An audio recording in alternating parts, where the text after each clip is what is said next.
Hi, I'm Dan. And I'm a big nerd, like a really big nerd.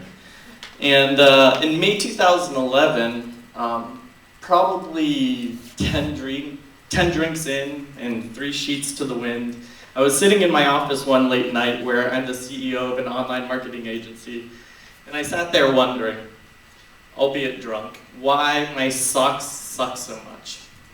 So I had an obsession with Argyle socks, and I couldn't find any that were good quality, none at all. I scoured the web and ended up buying 100 pairs of Argyle socks, which ended up being my smallest sock purchase ever. And I'll get more to that later. I wore them, or rather, I tried to. They were all terrible quality, kept falling off or falling apart. The colors were boring, the colors bled, and I was frustrated. Really, really frustrated. So I did anything, or maybe nothing, that any nerd would do.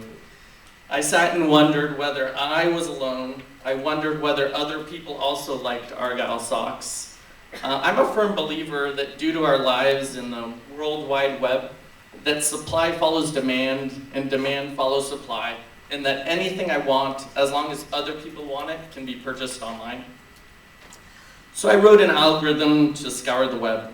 The algorithm searched sales websites, and this algorithm literally searched the web, e-commerce sites, to try figuring out if there were any trends.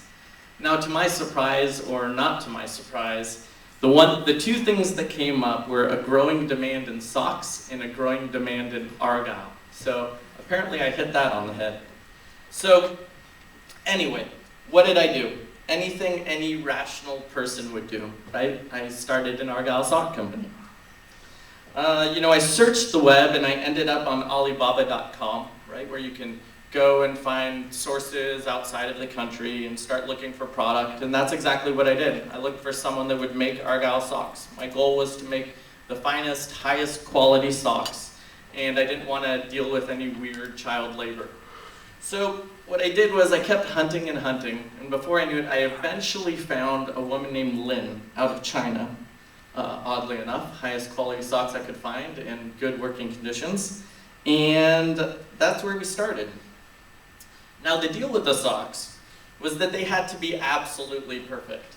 They had to be, and that is probably the most painful quote someone from a Chinese factory can possibly tell you, by the way.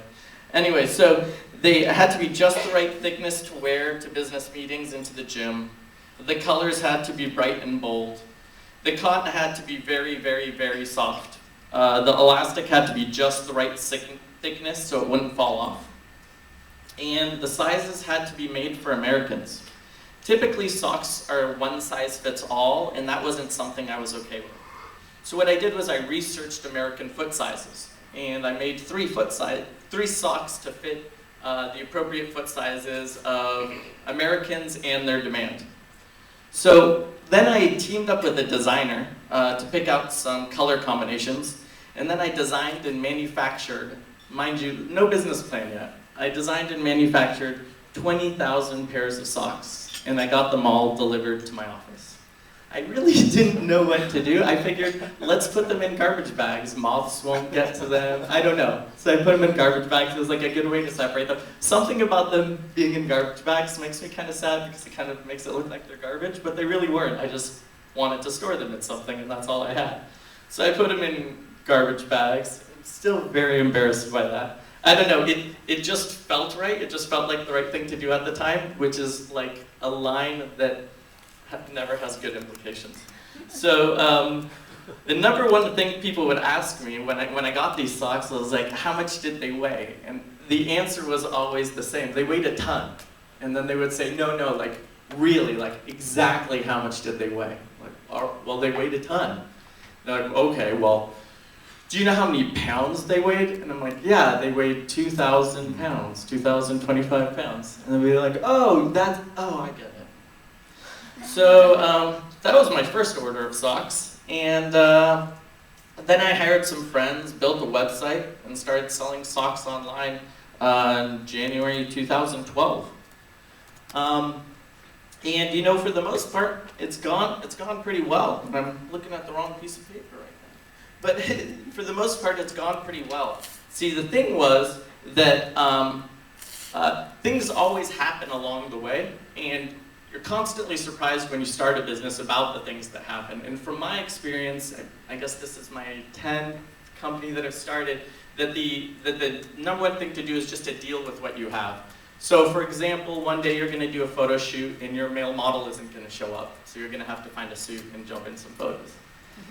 Or in my case, audience full of women, maybe you wouldn't jump in a suit.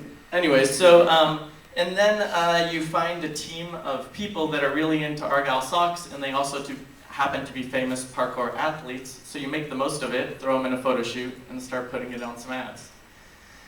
And then you decide, you know, the factory you're dealing with in China just isn't really working out. They're kind of a pain to deal with. The quality's good. How do I find another factory? And so you start making it in the USA. So that's where we are right now. Now the thing is, we're going to go into a little section I call nerd evidence. In case there was any doubt about the science I used to determine that I was going to make Argyle socks, and the fact that maybe people say someone like me, a computer scientist, has no business in fashion, and that math and science don't really have a place in fashion. Let me show you some slides. So that little arrow is the day that I said that socks are going to start being a trend based on calculations that I was able to determine. And so that happened. Then a few months later, skipping forward a few months, a company called Happy Socks was making socks, and they had some Argyle socks which they had trouble selling a few months before, so they threw it up on Gilt.com. So this is a screenshot of Gilt.com. You can't see the some 15, 20 socks up above, but what's notable is that those Argyle socks in the bottom right corner sold out in 8 minutes, and none of the other socks on the website sold out.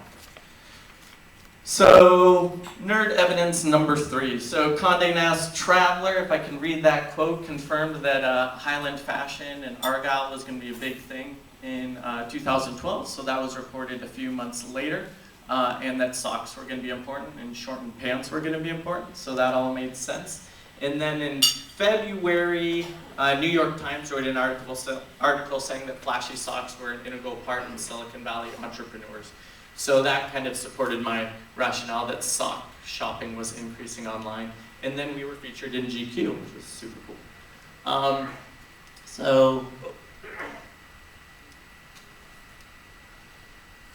I can't go back.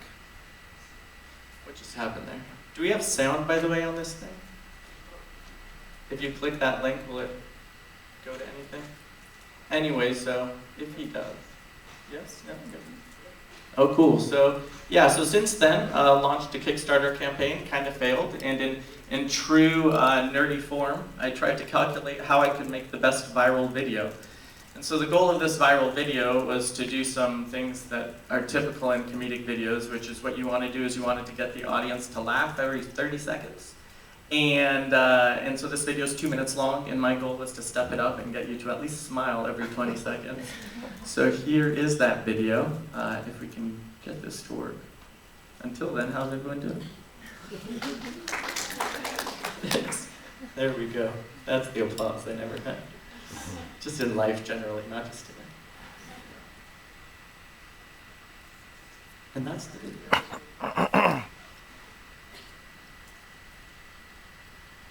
It's really not their fault. I kind of surprised them with this one. All right. Can I ask a question in the meantime? Yes, please. How did you go from starting this in Jessica and starting to being featured in GQ? So it was like, clearly there was a lot of PR involved, but we launched the sock company, and then we had Argyle socks in a bunch of bold colors, and then GQ said, and Condé Nast Traveler and a bunch of other people said that Argyle was going to be coming back, classic. Socks have been around for fashion was ages. coming back, and They I was predate the the shoe only one by making it. generations. A sock is...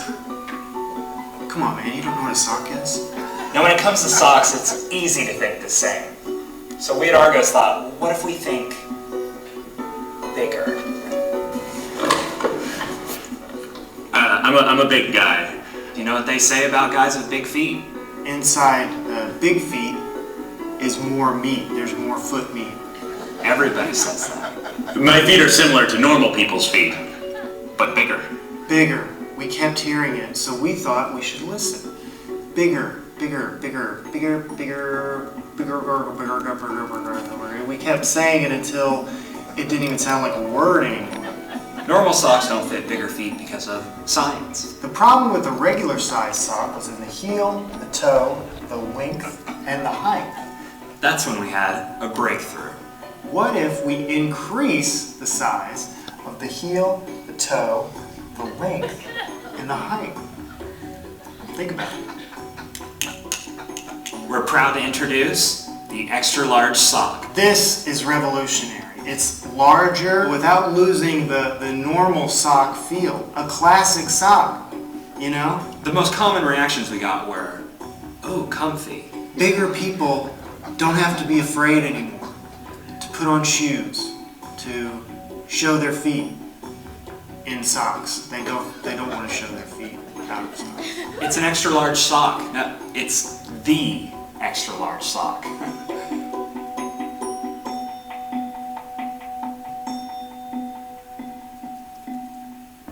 Hey, I'm Dan, and I founded Argoz so I could have awesome, bold socks that I could wear for any occasion. This last year has been nuts. It's been going really well.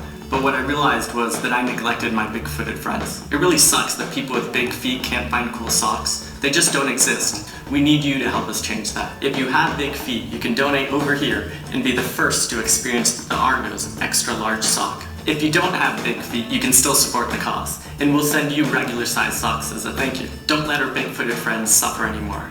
Thanks, and keep it sexy.